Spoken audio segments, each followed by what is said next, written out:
December 31st, 2019, I said out loud to anyone for the first time, I don't think I can call myself a Christian anymore. My wife and I were standing in the kitchen, and she was my only audience at the time. It had been a journey of probably 2 or 3 months of active soul searching, for lack of a better term, and just really wrestling with some of the nasty parts of the Old Testament in particular. There was a book I read. By the way, before I go too far into that, I wanted to share the reason why I'm suddenly dropping a video on the channel, and not only that, but dropping the first one I've done in quite a while about any kind of spiritual topic. It's been 2 years since I dropped the first, February 2021, the very first video I published on this channel, actually, my Deconstruction Story. Short version. It was roughly 26 minutes long. Recorded it in my car with my iPhone. Had no exterior mics at that time.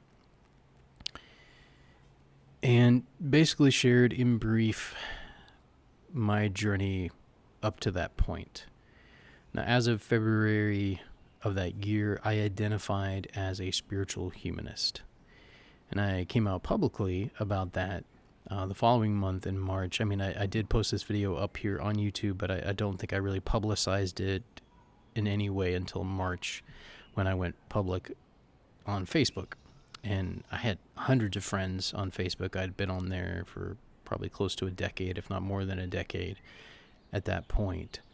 And the majority of them, either, as far as I knew, were still Christians, or back when I knew them, were Christians. So most of my social group, my family, my friends, I went to Bible college, for crying out loud. So a lot of my friends on Facebook were from Bible college days. Now, some of them had since left Christianity, but for the most part, as far as I knew, the majority of them were still Christians.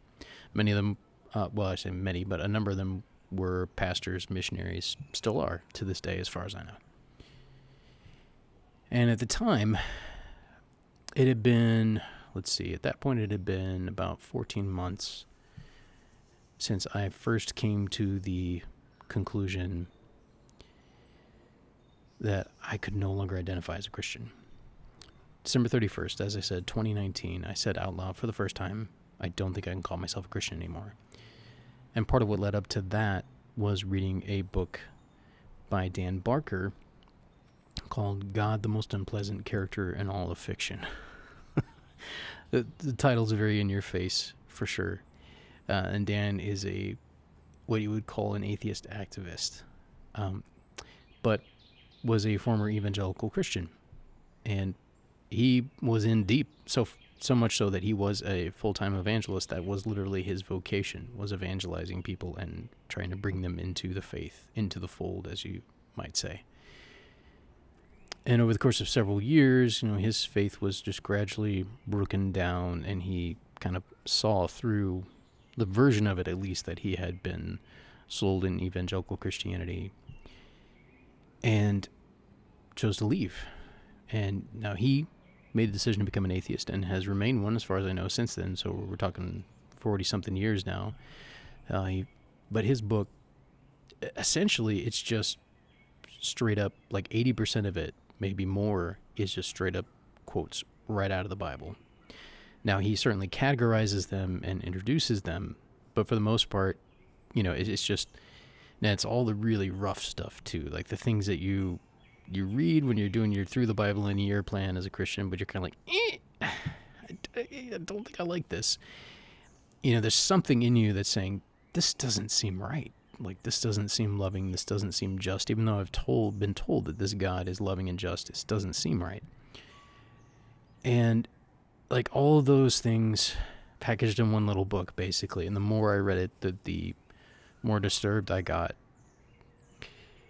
And that, combined with a few other things that led up to that, in particular, contemplating the doctrine of original sin. any of you who have been raised in Orthodox Christianity, whatever stripe, whether it be Roman Catholic or Protestant, one of the literally thousands of subgroups within Protestantism. I know there's some subgroups within Roman Catholicism as well, and then of course you also got Eastern Orthodox. So anything approaching what you would call Orthodox Christianity, you hold to like maybe the Apostles' Creed or the Nicene Creed, that you at least hold to the basics, right? The idea of original sin's been around a while. The idea that it's essentially our fault. It's humans' fault that the universe is fucked up. We did it. We messed it up. God gave us, I guess, he gave us a choice, right? He gave us free will, and then we somehow, from somewhere, came a desire to disobey God. Don't know where that came from. I mean, we were created by him.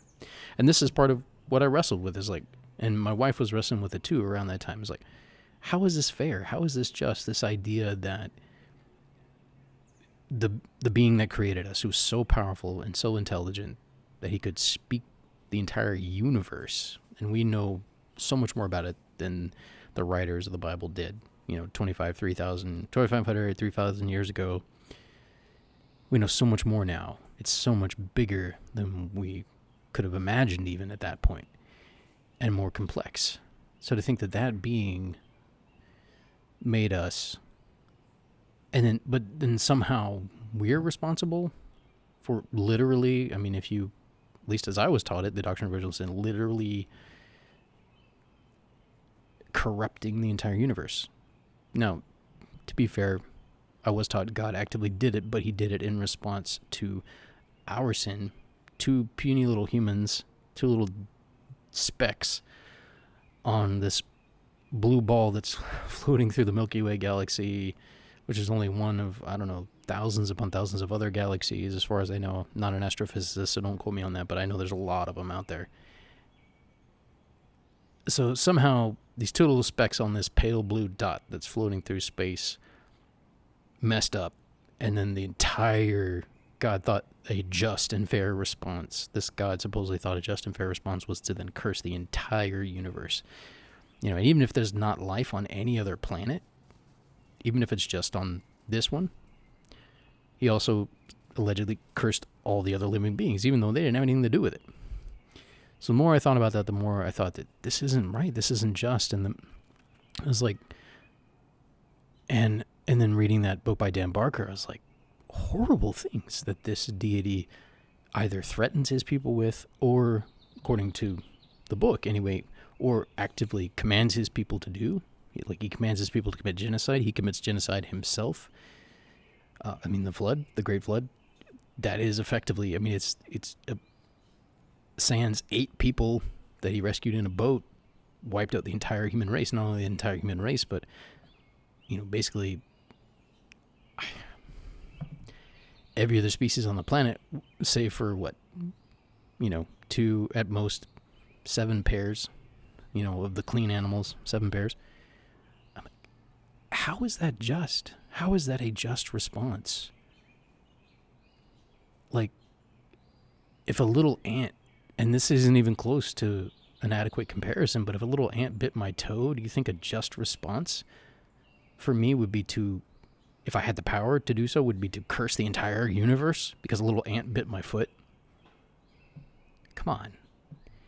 So, the character of God, I was taught, on the one hand, I've used the analogy of it being a rubber band.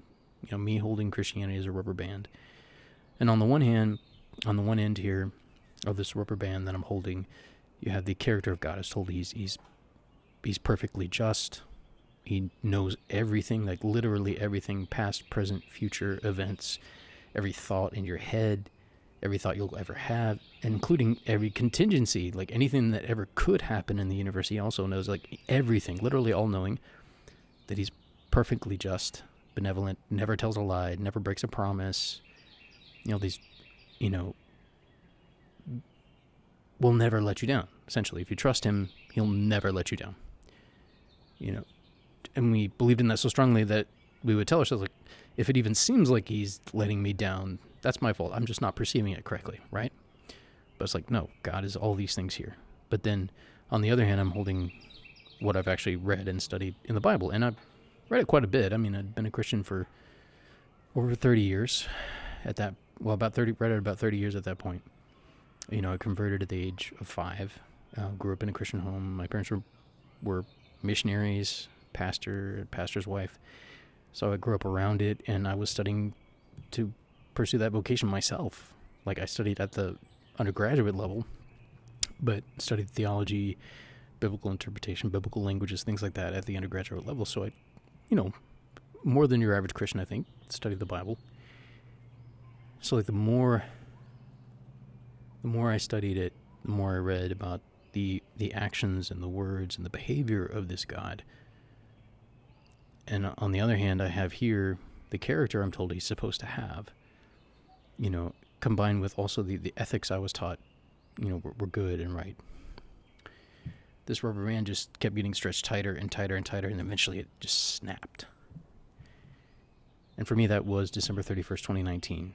It snapped.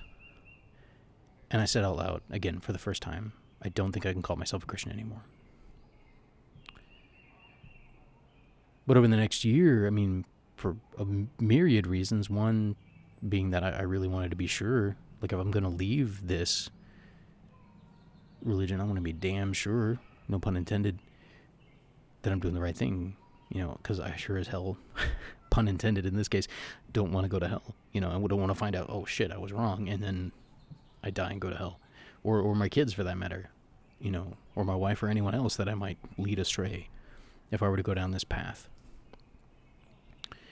So I was taught that, like, you go down that path, especially if you have influence, you're gonna lead other people with you, and if being an apostate and a false teacher, these are like the worst people on the planet, no joke. Not only have you left the faith, but now you're pulling other people with you, So like an intelligent atheist is one of the most, an intelligent ex-Christian who's vocal about it is potentially one of the most dangerous people on the planet, right? If all of it is literally true. So I didn't want to be that, and I didn't want to lead anyone down that kind of path, so I was like, I wanted to be sure, and even just for myself, I wanted to be sure. And I wasn't particularly eager to leave this. I mean, it's all I'd known. It's what my worldview was grounded on. My entire social group was that. So I wasn't eager to just, like, ditch that. So over the next year, like, over and over again, I kept testing that initial conclusion I came to look at it scientifically. It's a hypothesis that I repeatedly attempted to falsify. I was like, could I be wrong about this? And to use the analogy I used just a moment ago, I tried repeatedly to put this rubber band back together again. Can I put this back together again? Can I put it back together and so it works for me? And every time, it just inevitably it would snap again. I couldn't put it back together. I'd seen too much. And I, looking at it again from kind of a more scientific perspective, I kept coming back to the same conclusions. I kept getting the same results. Every time I ran the experiment, I kept coming back to the same results. Even when I didn't want to, I kept coming back to the same results, which, is the marker of a good approach, right? If you can falsify a belief, then it's not. If you can falsify it, then it's not a fact, right? And if it's impossible to either falsify or prove it, then it's just worthless as far as science is concerned, because there's no point in even looking into it scientifically, because if it's not possible to either prove or disprove it, you're just speculating. So just be honest about it. It's like, no, I'm just speculating. And if you choose to believe it, then just be honest and be real and be like, no, I just want to believe this. And there's some that, they come to that conclusion as regards the evidence that, no, this probably isn't true. But for various reasons, they decide to stay in the same, I want to believe it. And I hope that it's true. And I get that. But for me, because, and part of this is definitely because of the particular stripe of Orthodox Christianity I grew up in. So I grew up in obviously a subgroup of Protestant Christianity, and that was the Baptists. And then within the Baptists, I grew up in an even smaller subgroup known as Independent Baptists. And perhaps even smaller than that, independent fundamental Baptists. They came out of some really nasty splits, as I understand it, between the Northern and Southern Baptists conventions back in the 20s, I think the 1920s, and this rising movement of Christian fundamentalism, particularly prevalent in the United States at that time. The independent fundamental Baptists, or the IFB churches, came out of that, and that's the world I grew up in.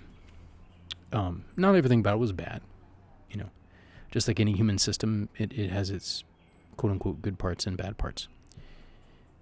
But what I was taught is that the sacred book upon which we based our religion literally had no errors. Like, it was perfect. Now, they did qualify it a little bit and say, well, in the original documents, were literally perfect. There's a few scribal errors that have crept in, from translations and such over the years, but that's been preserved, so you can trust it literally with your life and your eternal life, right?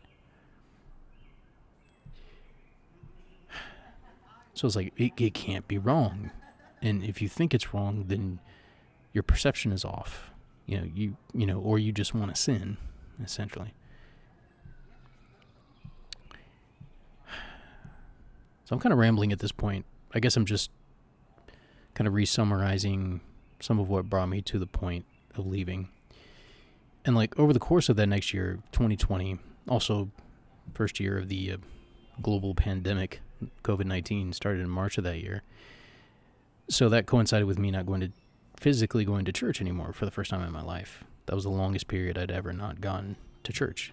Because my church at the time stopped having in-person services, so it was, in a sense, freer to just contemplate. And then, my workplace, we were like a bare bones crew, so it was just a handful of us working there. So I had quite a bit of manual work that I was doing at the time, so I had the freedom to just listen to podcasts while I did my manual tasks. It didn't require a lot of critical thinking or anything, so I was able to listen to podcasts and lectures on YouTube, audio books, all kinds of stuff. So I dug in. I looked at it from so many different angles.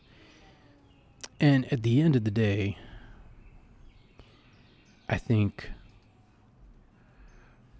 one of the ones that I think the two that hit me the most, the initial push was inconsistent morality. In other words, this being, this God portrayed in the Bible, doesn't live up to the very ethics I was taught he originated, right? He doesn't hold to his own standards. At best is inconsistent. At best.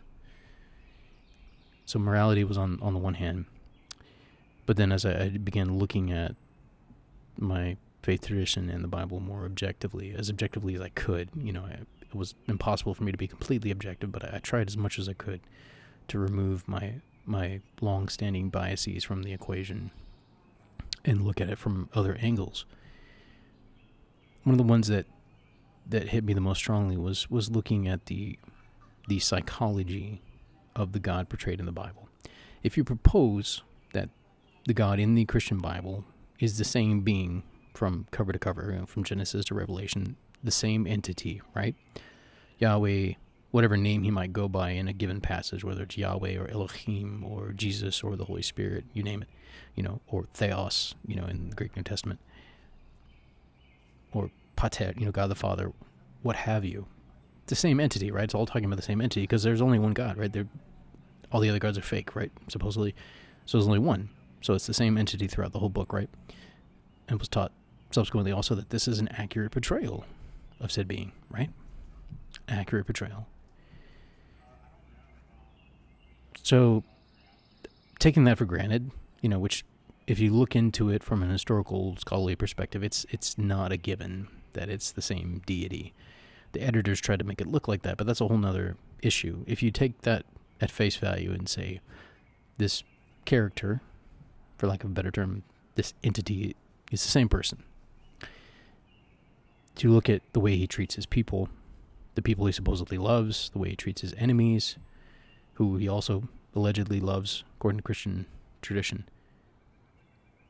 You look at how he actually acts and behaves, and the more I looked at it, the more I began to realize he acts basically like a superpowered human. Like, he acts like one of us. And this is another early thing, even going back to 2019, that began to poke holes, if you will, or maybe create cracks in the rubber band, to go back to that analogy, was comparative religions, and specifically looking at the other religions that were contemporaneous to Judaism and Christianity back in the day, and that influence that were in the ancient Near East, in that area. Looking at those, and there were like hundreds of deities that were worshipped around there, and just seeing the similarities, and slowly realizing, I think humans made this up. That is more plausible. It's more plausible that in attempting to understand the numinous, we have inevitably projected our own limited viewpoint, our own wishes, desires, and psychology onto this being. He acts and thinks like us, which is exactly what you would expect if we're creating a character, so to speak. And we've just worked really hard to convince others and convince ourselves that this being is real. There was a book that was highly influential in looking at that, and I've actually got it with me here. It is Alpha God by Hector Garcia. I ran across this through Coming From Religion, an organization that, as you would think, helps people recover from leaving religion, basically. And they recommended Hector Garcia's work, so I checked him out. And his thesis essentially is that particularly the anthropomorphized deities of Christianity and Islam in particular, he himself grew up Roman Catholic, but those deities in particular act like essentially alpha male primates. Like, you see the same motivations, like just motivations and behaviors that you would see in an alpha male primate. And it's a very convincing argument, the more, and, along with this, I've just been studying not only human behavior, but the behavior of other primates as well, including our closest relatives, bonobos, and chimpanzees. And I've seen that, he behaves like one of us when we get into power, and the work of Valerie Tarico also was influential. She did a series on her YouTube channel, I think a couple of series, one on the emotions of God. I think it's a 10-part series. Basically, she psychoanalyzes God, the God of the Bible specifically, not literally God, but like the God portrayed in the Bible. And we understand enough about, I think, human psychology now that she's like, not a good person, But not only that, it just it reaffirmed what I was intuiting myself, is that this is looking more and more like something we invented. Like, that's the more probable answer to, did this book come from God? Is it literally an accurate record of this being's actions and thoughts and intentions and all of that? Or is it more likely that we humans made it up? And the conclusion I came to, and as I said, I kept testing it because I was afraid that I was wrong, and I kept coming back to the same one. So here we are 2 years later. Where am I at now? I think there are days where I feel very heavily the loss of my religion. In particular, both the community aspect, the connection to other humans who share similar beliefs, core values, ethics, who also cooperate to help one another, to encourage one another, to live towards shared beliefs, to uphold shared beliefs, who are there for each other in times of crisis, to provide whether it be food, whether it be clothing, basic needs, emotional support. There are some very powerful things, very important things, I think, that religion is kind of stepped in and provided for communities. So when you leave that, especially if there's not something in the city you live in, that there's not a plug-and-play replacement, if you will, like a non-religious replacement, where it's like you can get all of that one-stop shop, so to speak, in one place. There isn't. So that loss, I feel very acutely on many days, and there's sometimes where I just feel like, does it even matter whether it was true or not? Does it even matter, like, if it helps, like, even, like, it helped me at times. It eventually got to the point where it wasn't helping me anymore. It was hurting me more than it helped. But for some, I mean, those communities, even those belief systems can, in a sense, be some life-giving, in the sense that it can give them a support system that they desperately need at different times in their life. So I'm like, on the one hand, I'm like, when it comes to survival, just basic human survival, does it even matter whether it's true or not? And so there's days where I feel like that, where I'm like, I'm not always sure that it doesn't matter. Like, I was certainly taught that it matters, that it matters eternally. Like that, the gravitas of that, of whether, determining whether this is true or not, was like one of the most important things you could possibly figure out, if not, no, the most important thing you could figure out. It's like, is this true or not? Is this the real God or not? Is Jesus the only way to God? That's just, obviously that assumes that we've been separated from God in the first place. That's a whole nother tangent I'm not going to go down right now, but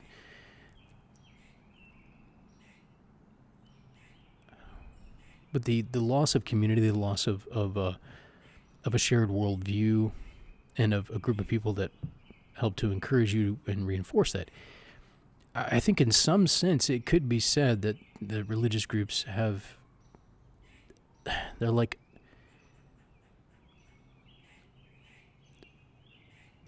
for most of our history as humans, we have lived in small bands of like 50 to 150 people. Very close-knit, literally relying on one another for survival, right? We had to cooperate and maintain group cohesion, group unity, in order to increase our own chances of survival, right? In a very real sense, in these hunter-forager societies. And I think it's still pretty hardwired into our psychology to find groups of around that size. Even in America, like most people work at a business that is in that size range. Like, the majority of Americans don't work for these massive, like 80 to 100,000 or more corporations, multinational. Like, no, more people actually work in these smaller places. And I think there's a reason for that. And I think religion also, co-ops is not the right word because that implies intent. It's probably more of an emergent feature, because inevitably if humans are designing a system, we're going to design something that's right in line with our own psychology, right? Whether we even are consciously aware that we're doing that or not. We're forming these groups of 50 to 150 people. We're sharing food with one another, sharing resources with one another, cooperating on group projects together. And we have these shared beliefs that bring cohesion, a sense of unity to the group. It's not a mistake that those have formed and are continuing to be popular. I think it's also not a mistake that the two most popular religions in the world have at their head anthropomorphic deities. I mean, of course we're going to be attracted to a deity that acts and thinks like us. That would just, what they do will make sense to us. There's just enough counterintuitive features there to say, but it is, they are God. They're different. They're other than. But they think enough like us that it's like, oh yeah, that makes sense.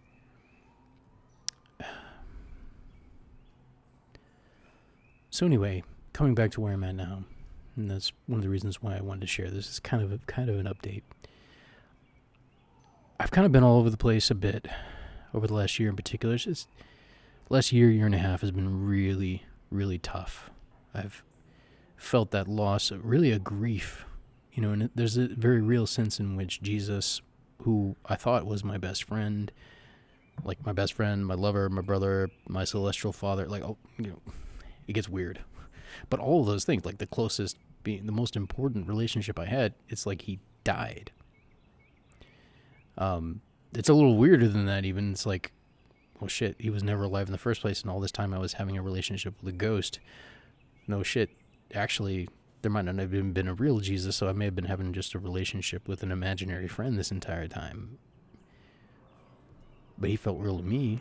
Not all the time, certainly, but from time to time, it definitely felt real. Especially when you're with a group of like 50 to 150 other people who are all reinforcing that idea that, yes, this being is real. It's like if we started the Church of Santa Claus. I know that sounds a little ridiculous, but it's really not that much different. You have this being who has some degree of omniscience, right? Gives gifts. He's benevolent, right? But he also, there's some threat as well, not of active punishment necessarily, but of the withholding of gifts, right? If you're naughty, like the naughty. Imagine if the Church of Santa Claus started and we were all getting together reinforcing that. I mean, that's just how religions start, right? And that's very simplistic. I understand that from a sociological perspective. That's oversimplified, but then maybe it's not, But no, I feel the loss of that relationship, even though it wasn't literally real. There's still a grief there for that. And I think the loss of community has hit really hard as well. And I've recently started going back to a church, it's a Unitarian Universalist church. So it's very different from the Independent Fundamental Baptist that I grew up with. There's still some of the kind of the, I don't know what the right word is. It's like they've adapted the traditions that were there, like having liturgies and singing and a sermon and all that. They've adapted some of those things, but the beliefs are very different. There's a pluralism there in a sense, which I'm not 100% in agreement with, but it's more of the idea that, hey, no matter where you're coming from, where you're at, you're welcome here. As long as you commit to these basic ideals of, hey, let's treat each other with kindness, right? Let's seek peace within ourselves and with other humans, and not only that, but with other species too. Let's seek the good of the planet, the good of all living creatures on this planet. I'm like, hey, I can get on board with that. And you're not obligated to believe in a particular deity or any deity at all. You can be an atheist and be a part of there if you want. Anyone's welcome. And that's kind of the space I'm in. It's like I need a community where I can just be where I'm at, and that's okay, and that there's no conversion pressure other than the pressure to, hey, treat my fellow humans and fellow animals with kindness. A positive peer pressure, if you will, on that front. I actually do need that. So that's kind of where I'm at with that now, and I've kind of come back around to that I don't know if title is even the right word, but just a kind of something to hang my hat on, so to speak, philosophically speaking, like the spiritual humanism. To me, I've never really been able to go, I've kind of played around with it, danced around with it, but I've never been able to go full atheist. Maybe some of that's just the programming is too deep in me that I can't just let go of that completely, the idea that there might be a God or higher power out there. I don't know. Maybe that's just too much for my body to take quite literally. That's a possibility, but also I think just intellectually, empirically, I just don't find that tenable, because it's unfalsifiable. I can't literally explore the entire universe and figure out whether a God exists, positively or negatively. So I'm like, either direction, atheism or theism, is unprovable, at least scientifically speaking. So I'm like, at best, both sides are speculation. Now, if we can be honest about that and be like, hey, this is kind of where I'm at with it, but I'm admitting that as to these either existence or non-existence of certain entities, divine entities, at best, this is speculation, and it's hypotheses. And that's it. And that's okay. Let's talk about it. Let's go out for coffee. Let's grab a beer. Let's talk about it. Now, I will say that even though I'm emotionally spent, I think there is part of me sometimes that still does want to fight against the harmful versions of religion, like fundamentalism, extreme versions of religion that take it far too literally, particularly when there's an anthropomorphic deity at the head. I think those are dangerous. I think we stop doing that shit. We need to stop deifying ourselves, in a sense, stop worshiping ourselves. We need to be grounded in as close as we can get to reality and a realistic perspective on ourselves as humans. We need to stop worshiping ourselves, stop deifying ourselves. Like, even humanism makes me a little uncomfortable sometimes because I don't want it to creep towards, like, self-worship as a species. Like, we need humility. We need to understand our limitations, and that even what we view as our brilliance, we've come to realize that some of our brilliance with like tool making or making buildings or weapons or what have you, we may be fucking brilliant, but we're also stupid because we have fucked up our environment. The very ecosystem upon which we depend, we are damaging with our brilliance, So we're often not as smart as we think we are. So that's why I say epistemological humility. It's like, I don't know whether a god or gods, plural, higher beings exist. I think it's possible. Sure, of course. And let's talk about it. I don't mind speculating about it. I don't mind talking about it.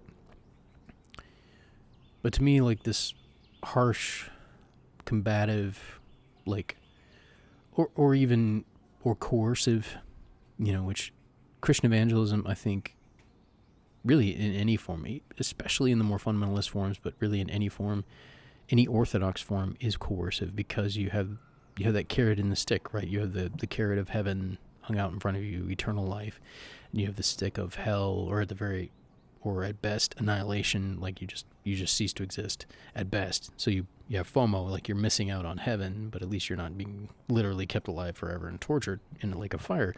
And again, depending on which branch of Christianity you grew up in or which individual church, they may or may not have taught the eternal conscious torment, kept alive supernaturally and burned in a fire for all of eternity because you rejected God.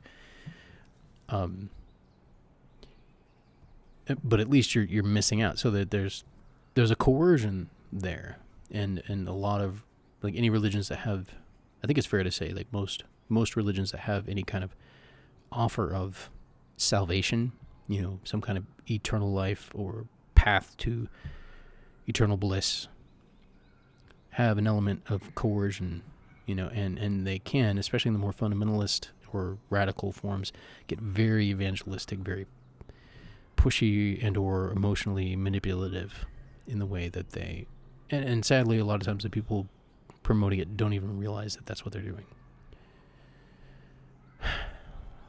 I think on some level I was aware of it without even being consciously aware that I was aware of it.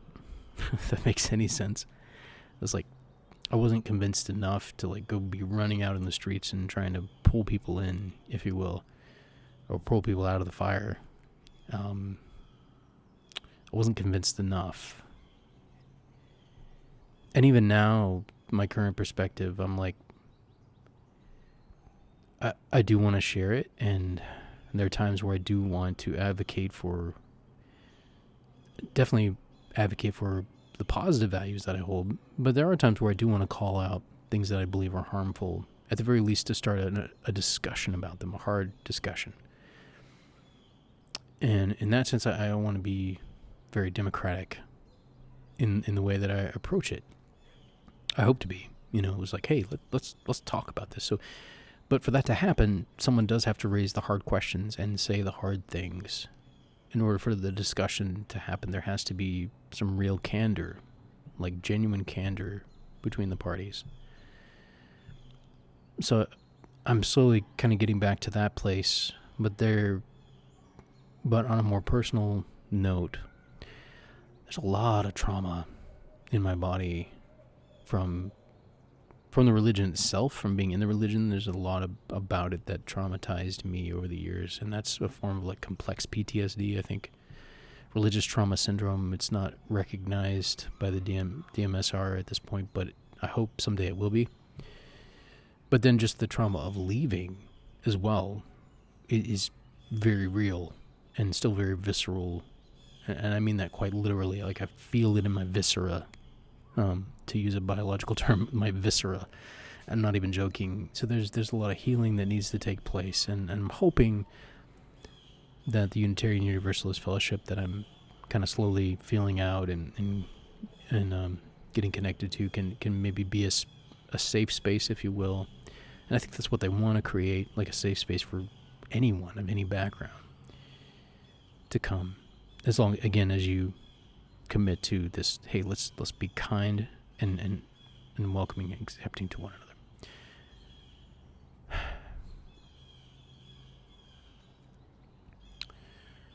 So yeah, that's kind of where I'm at 2 years later.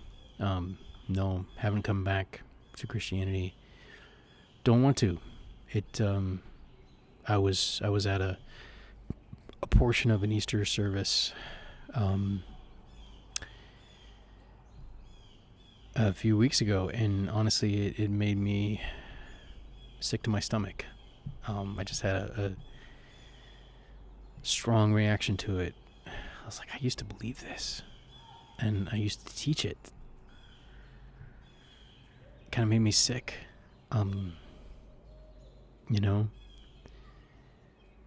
Yeah, there's a lot in it that is not good.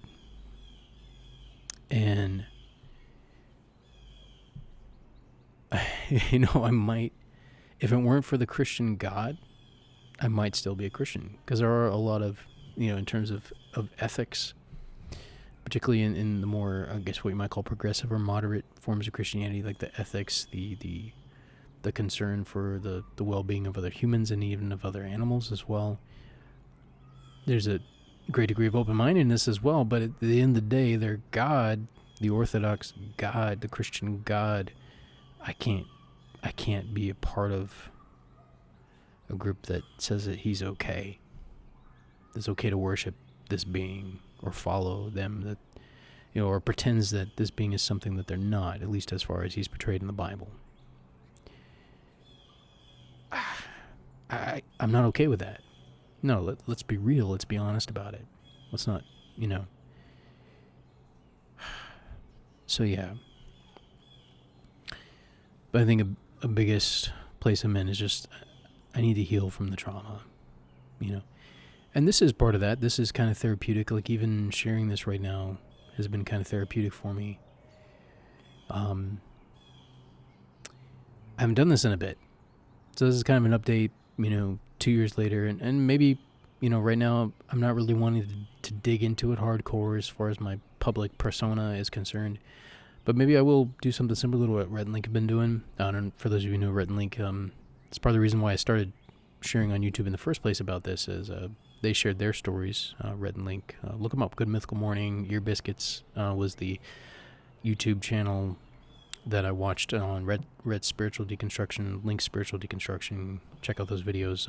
It's also should be on their podcasts as well. It is a podcast, but yeah, they didn't talk a ton about it after that.